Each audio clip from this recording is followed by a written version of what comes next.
قرآن مجید میں آتے ہیں نا وَإِن كُنتُمْ فِي رَيْبٍ مِّمَّا نَزَّلْنَا عَلَىٰ عَبْدِنَا فَأْتُوا بِسُورَةٍ مِّن مِّثْلِهِ وَادْعُوا شُهَدَاءَكُم مِّن دُونِ اللَّهِ إِن كُنتُمْ صَادِقِينَ فَإِن لَّمْ تَفْعَلُوا وَلَن تَفْعَلُوا فَاتَّقُوا النَّارَ الَّتِي وَقُودُهَا النَّاسُ وَالْحِجَارَةُ اعدت للکافرین، کہ یہ پتھر بولیں گے کہ ہم نے کب کہا تھا ان کو ہماری عبادت کرو، ہم تو مخلوق ہیں، خالق تو اللہ ہے۔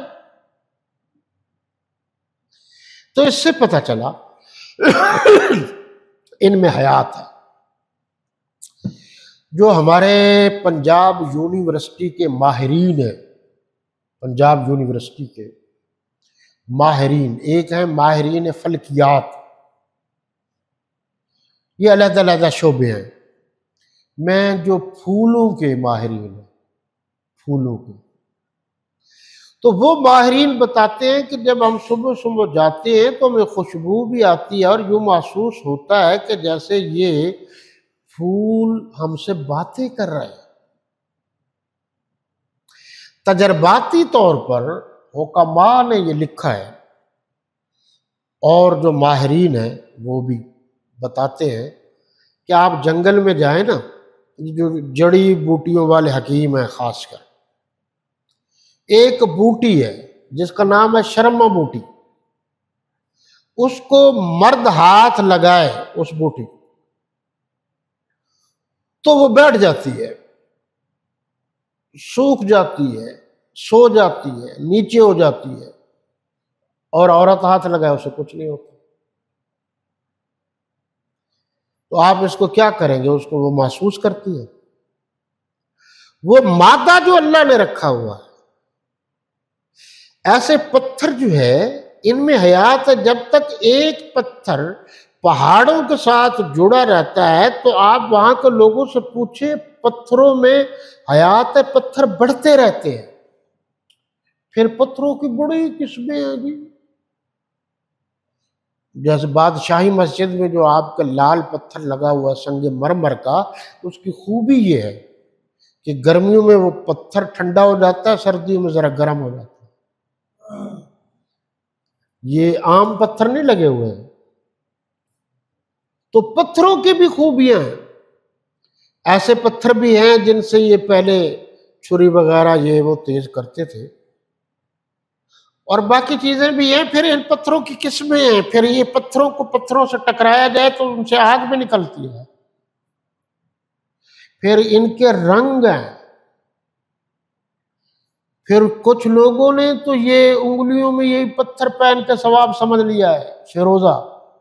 اللہ یہی تو بتانا چاہتے ہیں کہ یہ پتھر ہیں، یہ میری مخلوق ہیں، ان کو میں نے پیدا کیا، انہوں نے کسی کو پیدا نہیں کیا، تو تم میری عبادت کرو، پتھروں کی نہ کرو۔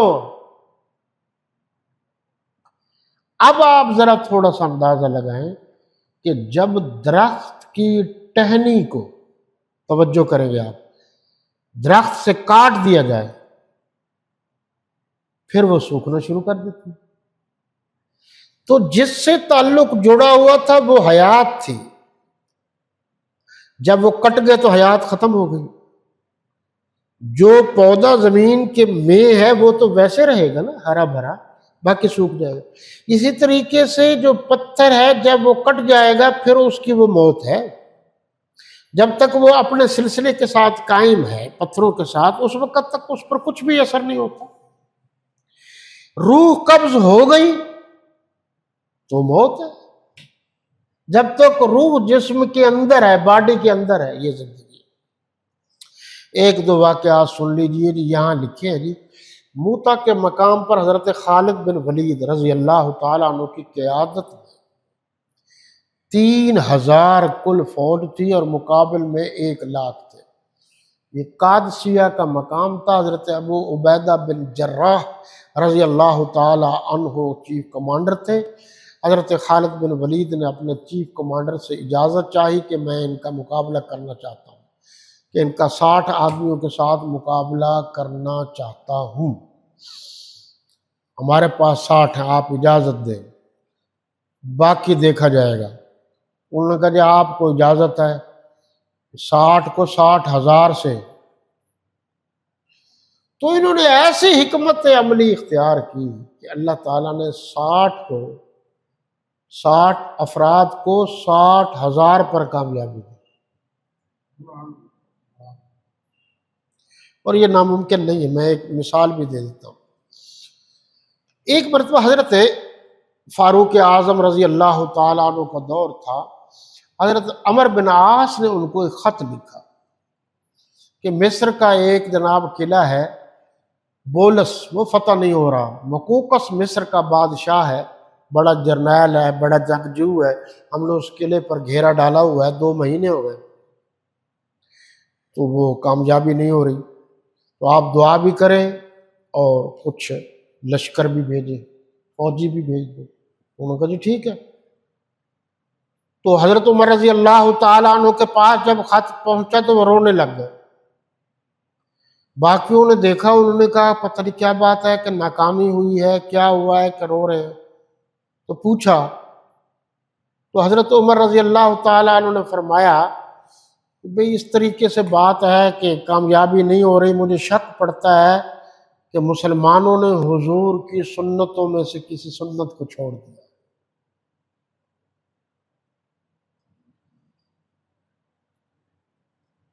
تو حکم دیا کہ 4,000 لشکر تیار۔ اب ذرا غور کیجئے، 4,000 سن لیجئے، تو کل 4 آدمی تھے۔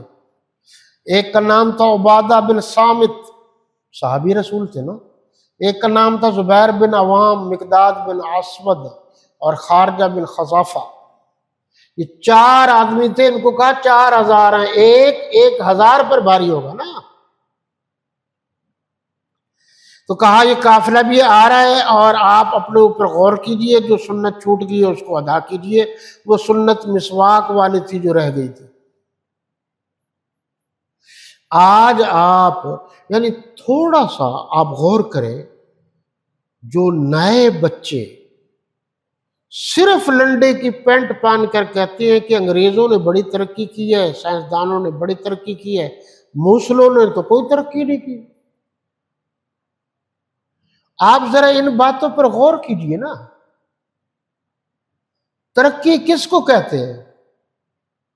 میرے نبی صلی اللہ علیہ وسلم نے مسواک کا حکم دیا ہے نا، یہ فرض نہیں ہے، مسواک کرنا فرض ہے، واجب بھی نہیں ہے، سنت مؤکدہ بھی نہیں ہے، سنت غیر مؤکدہ ہے۔ اچھا مسواک نہیں ہے وہ جال کا، تو آپ برش کر سکتے ہیں، باقی چیزیں کر سکتے ہیں، اور وہ بھی نہیں ہے تو انگلی سے دانت صاف کرو۔ لیکن جو میں جس بات پر آپ کی توجہ چاہتا ہوں وہ یہ ہے کہ ایک مسواک پر کیا کسی انگریز نے، سائنسدان نے اعتراض کیا کہ اس میں یہ خرابی ہے جی، اس سے تو نقصان ہوتا ہے؟ ایک ادنا سی میرے نبی کی سنت پر انگریز جو ترقی یافتہ ہے وہ اعتراض نہیں کر سکا آج تک، بلکہ حکماء اور بڑے بڑے محققین کہہ رہے ہیں کہ جو دانتوں کو، منہ کو فائدہ مسواک سے پہنچتا ہے وہ کسی اور چیز سے نہیں پہنچتا، تو آپ مسواک ہی استعمال کریں۔ تو ذرا آپ اس پر توجہ دیں کہ جب میرے نبی کے ایک ادنا سی سنت غیر مؤکدہ، اس پر عمل کرنے سے کوئی نقصان نہیں ہوتا، اور ظاہری طور پر بھی آج تک کوئی نقصان ثابت نہیں کر سکا، تو جو اللہ رسول کی طرف سے چیزیں فرض ہیں ان میں نقصان کیسے ہو سکتا ہے؟ یہ ہے سمجھنے کی چیز۔ ہم چونکہ توجہ نہیں دیتے اس بات پر، اس لیے نقصان اٹھاتے ہیں۔ جناب یہ 4 آدمی تھے جی جن کا میں نے ذکر کیا، اور حضرت عمر رضی اللہ عنہ نے جواب دیا، تو یہ پھر کامیاب ہوئے، اور اللہ کے فضل و کرم سے وہ 2 مہینوں سے قلعہ فتح نہیں ہو رہا تھا، پھر وہ فتح ہو گئے۔ اسی طرح جی ایک حدیقۃ الموت ہے جی، حدیقہ معنی ہے عربی میں باغ، موت کا موت والا باغ۔ یہ پتہ ہے کس کا تھا؟ مسالمہ کذاب کا تھا، جس نے نبوت کا دعویٰ کیا ہوا تھا، وہ اس باغ میں چھپا ہوا تھا۔ اس کی فوج بھی اسی میں تھی جس نے بدبخت نے نبوت کا دعویٰ کیا تھا۔ حضرت خالد بن ولید تشریف لے گئے، ابو دجانہ رضی اللہ تعالی ایک آدمی تھے، تو وہ کسی طریقے سے ان کو پتہ چلا کہ یہ دروازہ ہے، اس کے اوپر پاؤں آ جائے گا، یہ دیوار میں پھلانگ سکتا۔ ابو دجانہ رضی اللہ تعالی عنہ تنے تنہا اکیلے آدمی اس باغ کے اندر گھس گئے جس میں مسیلمہ کذاب اور اس کی فوج تھی، اور اس اکیلے نے مقابلہ کیا، اور ان کی جو فوج تھی ظالموں کی وہ تھی جی 40,000۔ تو قلعہ بھی فتح ہو گیا اور ان بدبختوں کو بھی ٹھکانے لگا دیا۔ تو ایک کو اللہ نے اتنی طاقت دی، اتنی سوچ اور سمجھ دی کہ وہ 40,000 پر غالب آ گیا۔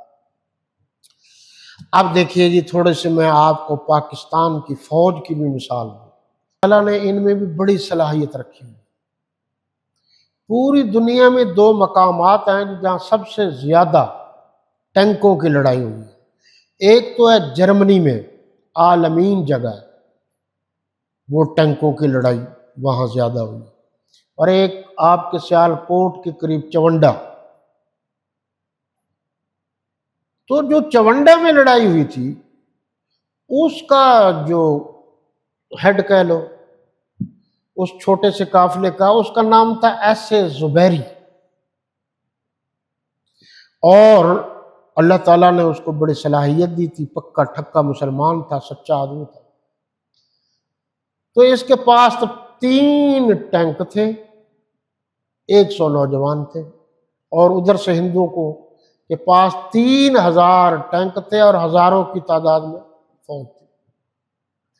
انہوں نے مرکز سے رابطہ کیا، زبیر صاحب نے، تو مرکز نے کہا کہ ان کی تعداد زیادہ ہے، ہماری بہت کم ہے، تو آپ چھوڑ دیجیے۔ تو انہوں نے کہا جی آپ مجھے تھوڑا ٹائم ہے۔ انہوں نے کہا جی ٹھیک ہے۔ قرآن نے کہا کم من فئۃ قلیلۃ غلبت فئۃ کثیرۃ باذن اللہ، بعض اوقات بہت تھوڑے سے ہوتے ہیں مگر بہت زیادہ لوگوں پر وہ غالب آ جاتے ہیں۔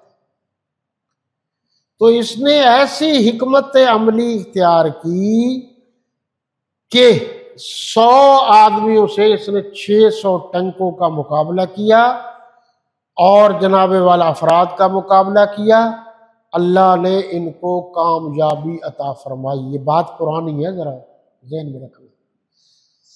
تو ہماری فوج میں بڑا جذبہ تھا اور اب بھی بڑا جذبہ ہے۔ اللہ کا فضل و کرم ہے کہ تعداد میں انڈیا والے بڑے ہیں، مسلمان خصوصاً پاکستانی مسلمان تعداد میں کم ہیں، لیکن وہ زیادہ تعداد والے کم تعداد والے مسلمانوں سے اب بھی ڈرتے ہیں۔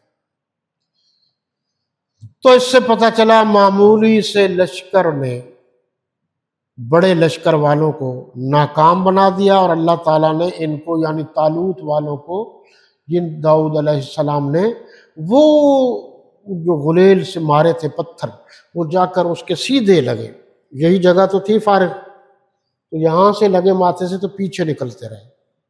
تو اس طریقے سے جب ڈرے باقی سارے بھاگ گئے اور اللہ نے ان کو کامیابی دی۔ اللہ تعالیٰ ہم سب کو عمل کرنے کی توفیق عطا فرمائے۔ حیات باقی، ملاقات باقی۔ اسلام، پاکستان ہمیشہ ہمیشہ زندہ باد، وما علینا الا البلاغ۔